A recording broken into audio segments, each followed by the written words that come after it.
A court battle over an anti-COVID sign has ended with a judge ruling in favor of a gentleman who put up the sign. The case dates back to 2024. George Katerberg, a retired HVAC technician and former business owner, rented a billboard along a highway near Thessalon, Ontario.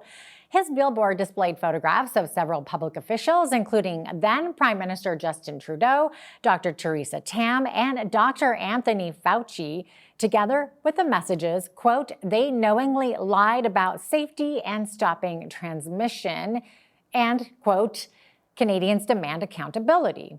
This only is part one of the whole story. So here to tell us more about the legal wrangling in this case is Chris Fleury. He is a lawyer with Charter Advocates and represented George Katerberg.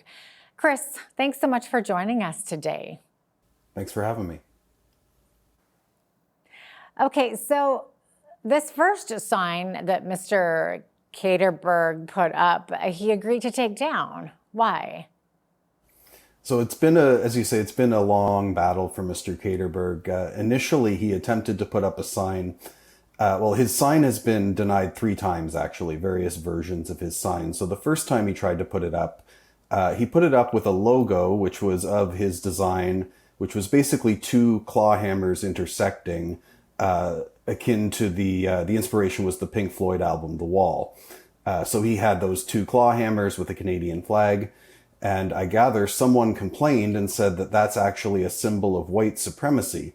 And unbeknownst to George and basically anyone, this symbol has been appropriated by a white supremacist music group in the United States that no one's ever heard of. But in any event, George ends up taking it down. He doesn't want anything to do with that and just replaces the claw hammers with the Canadian flag. And they say they continue to deny him. So this is the second time. They say, no, we still believe that that is promoting hatred and is contrary to the ministry's policies. So that's the first reason that they denied him. After that, we brought a judicial review. They ended up conceding pretty quickly in that judicial review that it did not actually, his sign did not promote hatred, because part of what it has to do to promote hatred is to promote hatred against an identifiable group. So think on behalf of a person's religion, ethnic background, this sort of thing.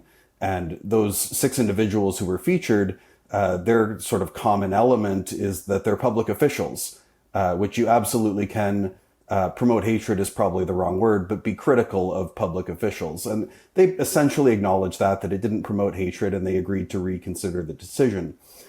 So what happened when they did that is that they actually rewrote their own manual and added a provision that basically only allowed for advertising of goods and services, local communities, local indigenous reserves, this sort of thing. But it left out entirely political or social messaging. And that was the issue and the decision that we just received. Right. So his initial sign, he took down. He made a revised sign. And that revised sign was rejected as well? That's exactly right. Okay, and then what you're saying is, in the meantime, all that was going on, it was the Transportation Department, right, that was changing the law? Or did that come later? Yes, it's the Ministry of Transportation, and they're governed by a document that they publish themselves. It's called the Highway Corridor Management Manual. And that manual basically lays out all of the nuts and bolts of, in this case, signage, but also other things related to basically highway safety. So there's a myriad of regulations or particulars about how a sign can look on a highway in Ontario. That everything from sort of setback to the highway, setback from the highway, the size of lettering, the size of the sign, and all of that stuff. But it also, it goes in this case, into the realm of the content of the sign itself, which is what the court really had a problem with. Okay. So before we get into the court ruling, what can you tell us about George Katerberg? He certainly seemed to be expressing concerns that were shared by many other Canadians. Yeah, it's definitely a common belief, I'd say, that was shared.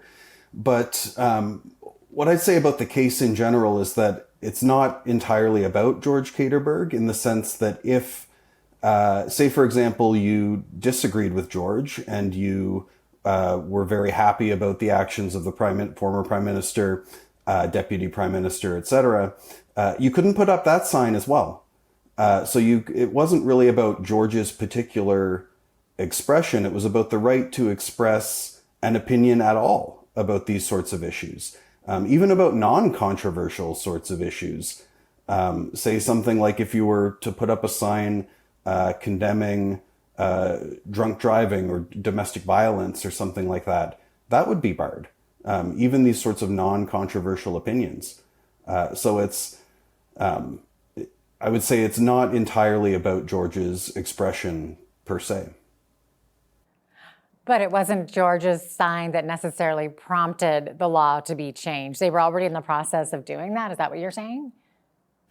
I suppose for that, you'd have to ask the Ministry of Transportation. All we know is the order of events. Fair enough. That we brought the initial lawsuit. They basically agreed to settle it and reconsider. And then in that time period, they changed the manual. So was it George? I'd say it's highly likely, but we'll never know for sure. Fair enough. Yeah, exactly. So then it looks like, was it last week that an Ontario Divisional Court ruled on your case? So what was the finding there, Chris? Right. So there's a couple findings. The points of disagreement that we had with Ontario are, one, whether or not the freedom of expression actually applied to what the ministry calls bush country highways in Ontario. So these are basically rural highways in northern Ontario, where the ministry, their position was that freedom of expression actually doesn't apply at all. And there are cases, freedom of expression doesn't apply to every single government property or location that's owned by the government. There are cases involving, for example, like fire halls and courthouses and this sort of thing, that you can't just go in and hold a protest in the middle of a courthouse, that you can be outside on public roadways, but there's sort of a business that has to go on in certain locations, municipal offices, etc. And they said essentially that the side of a highway was, this was the ministry's position, that the side of a highway was sort of akin to that essentially because of their governance of the highway and what they've allowed in the past, that sort of took the expression away from Mr. Katerberg and Ontarians. And the court totally rejected that. They said basically, because you're allowing certain types of expression, namely commercial expression, you can put up your sign that says drink Coca-Cola or whatever it is, but you can't criticize the government, you can't promote your political cause. And the court was very critical of that.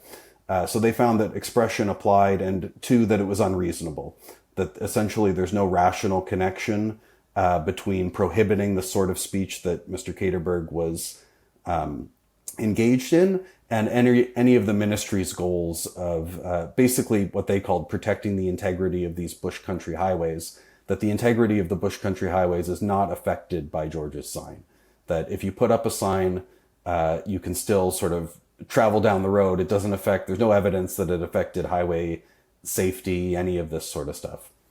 Okay, and I guess the court stated that the case was not about Mr. Katerberg's freedom to express his views and not the correctness of those views, correct? So they're saying That's that, exactly that, right. that nothing in the decision should be read as endorsing or criticizing those views. Okay. So, That's exactly right. Yeah, so what happened to the new law that the ministry had put in place then? Right. So it's a little bit complicated in the sense that they relied on one particular provision of this new section. And what that said was, like I think I said at the beginning, that you can only have signs that relate to goods and services, local events, this sort of thing. And that's the provision that they relied on to deny George his permit to put up the sign. And the court found that that was unconstitutional and it's of no force and effect. So they can't rely on that anymore, not just in George's case, but in any case. We asked them to find that basically the entire section of the manual was unconstitutional because it goes on to reference essentially making disparaging remarks and this sort of thing. There's a number of other exceptions that would in theory apply to George that we thought the court should also opine on. The court declined to do that. They acknowledged our concern that essentially because there have been these shifting reasons that the ministry has used to deny George the ability to put up his sign, that there could be another sort of reason that comes at us that they rely on. First they rely on A, then they rely on B, C, D, and so on. And we're just back in court for the next decade, which obviously we don't want. And the court had a little bit to say about that they acknowledged our concern.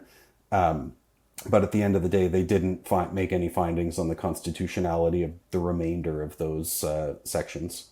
Right, right.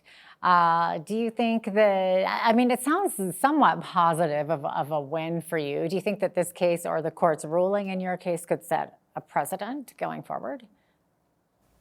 Well, it absolutely does set a precedent that anyone who has a sign that wants to promote a political or social cause, that they can do that on a northern highway, on a bush country highway. There's nothing special about these highways that makes them different from other highways. So just to make this clear too, that other highways in Ontario are not limited by this particular provision.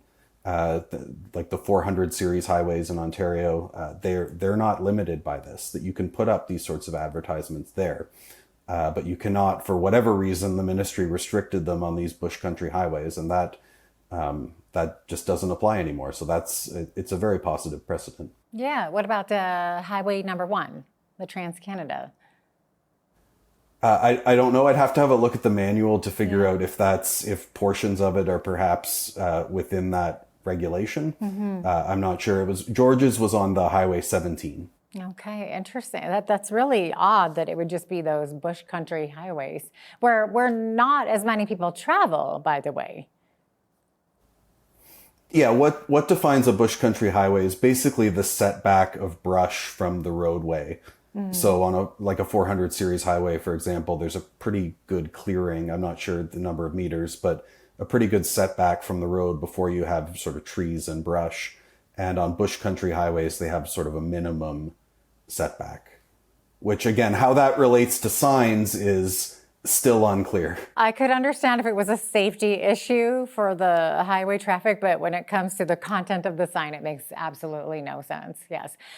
So Chris, in terms of our charter rights, how important is this ruling? It's extremely important. I mean, one other, I wouldn't necessarily say precedent, but what the court relied on was a case called Greater Vancouver. And in that case, the court found it was quite analogous to George's case. And essentially what that case says, it's a case about political advertisements on a transit agency in Vancouver, bus advertisements. And what the court essentially found is that the government cannot allow certain forms of expression and restrict what the Supreme Court calls one of the most important forms of expression, which is political expression. So you can't just allow people to advertise for a business or Coca-Cola and then restrict them from having an opinion about or expressing an opinion about political issues, support for a political party, and this sort of thing. Mm-hmm. Chris Fleury, thank you so much for joining us today. Really appreciate having you on. My pleasure. Thank you.